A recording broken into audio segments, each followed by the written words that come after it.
गरीब अजब नगर में ले गए हमको सतगुरुआन, झिलके बिंब अगाध गति सूते चादर तान। गरीब अलल पंख अनुराग है, सुन मंडल रहे थीर, दास गरीब उधारिया सतगुरु मिले कबीर। लगभग 250 वर्ष पहले बोली गई ये अमृतवाणी परम पूजनीय संत गरीबदास जी महाराज जी की है। फाल्गुन मास की शुद्ध द्वादशी का दिन भक्त समाज के लिए बहुत महत्वपूर्ण है, क्योंकि इसी दिन सन 1727 में संत गरीबदास जी महाराज जी को पूर्ण ब्रह्म कबीर परमेश्वर जी अपने निज धाम सतलोक से आकर मिले। जिंदा बाबा के रूप में परमेश्वर कबीर जी ने बालक रूप में संत गरीबदास जी महाराज जी को अपने वास्तविक आध्यात्मिक ज्ञान से परिचित करवा के ऊपर के सभी लोगों को दिखा सतलोक ले गए और फिर वापस छोड़ दिया। जिसके बाद परमेश्वर जी की वास्तविक स्थिति से परिचित होकर संत गरीबदास जी महाराज जी ने कबीर परमात्मा की कलम तोड़ महिमा गाई है और भक्त समाज के लिए श्री सद ग्रंथ साहिब अर्थात अमर ग्रंथ की रचना की।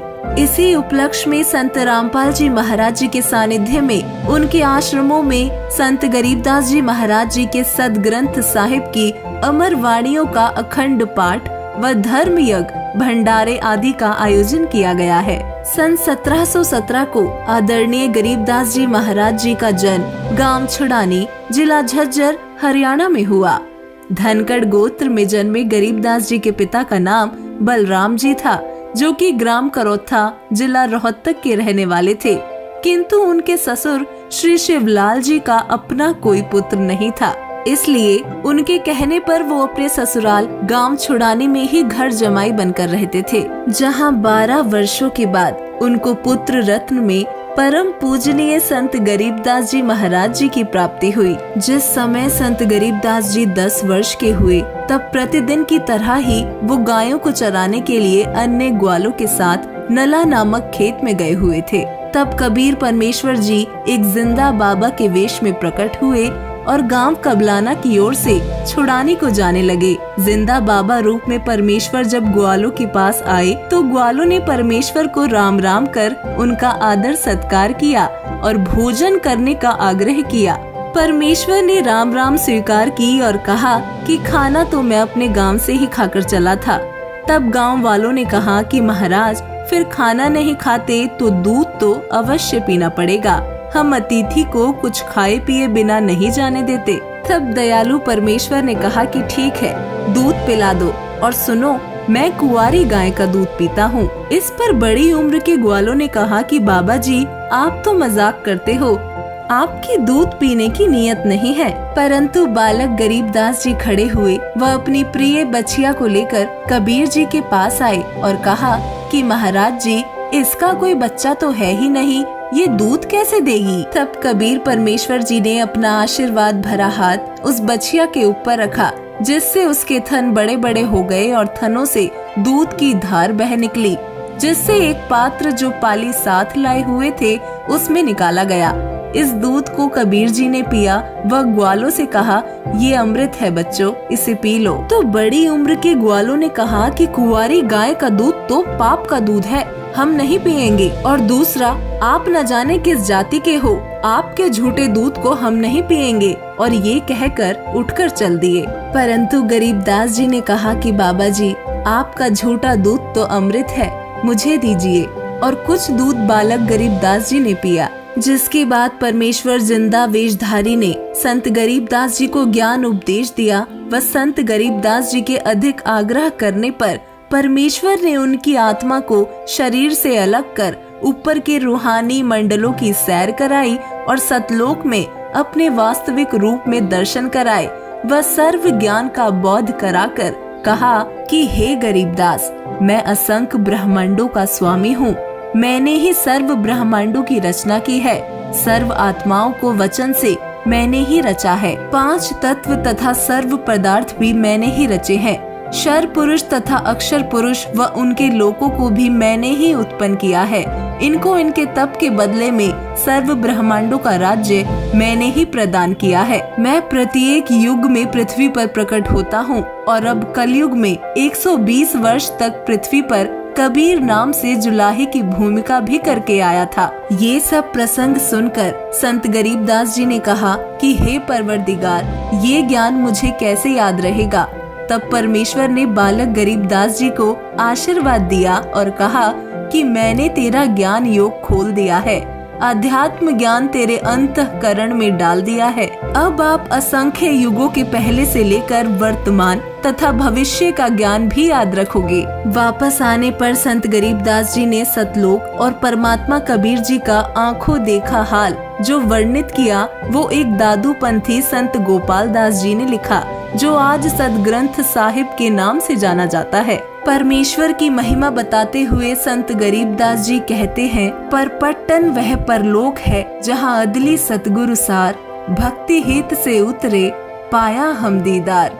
हम सुल्तानी नानक तारे, दादू को उपदेश दिया, जाति जुलाहा भेद न पाया, काशी माहे कबीर हुआ। संत गरीबदास जी के ग्रंथ साहिब में संपूर्ण आध्यात्मिक ज्ञान है, लेकिन ये बहुत ही सांकेतिक है, जिसे समझने के लिए परमात्मा की विशेष अनुकंपा की आवश्यकता होती है।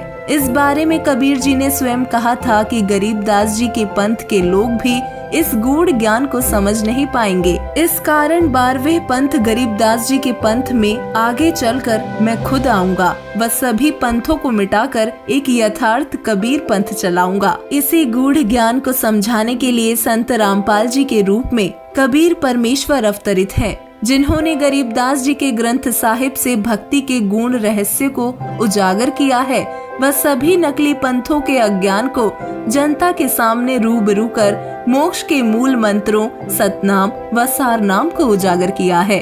संत गरीबदास जी ने अपने जीवन में बहुत से ऐसे चमत्कार किए जो उनकी अनूठी शक्ति के परिचायक थे। संत गरीबदास जी की माता जी रानी माँ ने एक बार गंगा स्नान की इच्छा जाहिर की थी, तो गरीबदास जी ने गंगा नदी वहीं छुड़ानी में ही प्रकट कर दी। आज भी इसी कारण छुड़ानी गांव के एक जोहड़ को गंगा जोहड़ के नाम से जाना जाता है। एक बार मस्तनाथ नाम के सिद्ध पुरुष संत गरीबदास जी को नीचा दिखाने के लिए छुड़ानी आए व गांव में अपनी सिद्धि से आग लगानी चाही, तो संत गरीबदास जी ने कहा कि नाथ जी, संत गांव को नष्ट नहीं करते बल्कि आबाद करते हैं। आप अपनी शक्ति से यहाँ कोई कुआं बना दो ताकि पानी की सुविधा हो। परंतु मस्तनाथ जी नहीं माने व आग लगाने की कोशिश की, तो संत गरीबदास जी की रजा से मस्तनाथ के मठ, जो कि गांव स्थल बोहर जिला रोहतक में है, वहां आग लग गई, जिससे भयभीत होकर मस्तनाथ जी ने माफी की याचना की, जिसके बाद संत गरीबदास जी ने वो आग शांत की। उसके बाद मस्तनाथ जी ने अपनी सिद्धि का प्रयोग किसी को कष्ट देने के लिए नहीं किया, बल्कि सामाजिक महत्व के बहुत से कार्यों में सहयोग दिया। संत गरीबदास जी के जीवन से संबंधित एक प्रकरण बहुत ही रोचक है, जो अपने आप में एक अजूबा है। संत गरीबदास जी का एक शिष्य था भूमड़। वो गरीबदास जी की अत्यधिक संगति करता था तथा उन पर पूर्ण समर्पित था। वो प्रति महीना सैकड़ों किलोमीटर पैदल यात्रा कर संत गरीबदास जी के दर्शनों के लिए जाया करते थे। एक दिन गरीबदास जी ने उनको कहा कि आज के बाद तू छुड़ानी नहीं आएगा। इस पर भगत भूमड़ बहुत भावुक हो गया, तो गरीबदास जी ने कहा कि बेटा, मैं तेरे पास तेरे घर खुद आऊंगा। भूमड़ बहुत खुश हुआ और संत जी के 100 शुक्र मनाए। लेकिन 6 महीने बीतने के उपरांत भी गरीबदास जी नहीं आए, तो भूमड़ बहुत चिंतित हुआ कि मेरे से न जाने ऐसी कौन सी गलती हो गई कि परमात्मा रुष्ट हो गए, मुझे छुड़ानी में आने से मना कर दिया और यहाँ भी नहीं आए। इसी दौरान संत गरीबदास जी ने छुड़ानी में अपना शरीर छोड़ दिया और वही उनका अंतिम संस्कार कर दिया।